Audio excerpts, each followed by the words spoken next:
Ngayong Lunes sa Fun and Laugh. Continue ang laklakan sa katatawanan at kulitan kasama ang ating fun barkada na si Hot Copy Dex, komedyanteng Kikay Sugar at fantastic TV host Ron. Abangan din ang panibagong fantastic guest na sigurado kayo ay matatawa at may inspire ang TV host, social media influencer na si Randy Boganutan. Ma-inspire din at maiyak sa buhay ng ating fantastic guest na isang ramp model breadwinner na si Barbie Malianes. Na ngayon sa akin, nagla-love life ka pa ba?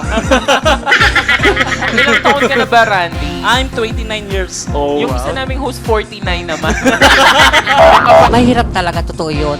Kasi talagang sinakripisyo ko yung sarili ko bilang mag-isa lang. Kasi hindi lahat ng oras aasa ko sa magulang ko na kailangan na pagdating ng araw, matuto ko sa sarili ko. Kaya punong-puno ng laklakan sa katatawanan at inspirasyon ang handog namin sa inyo. Dito lang yan sa inyong programang sigurado ang fun at sure na sure ang laugh. Ang Fun and Laugh with Ron!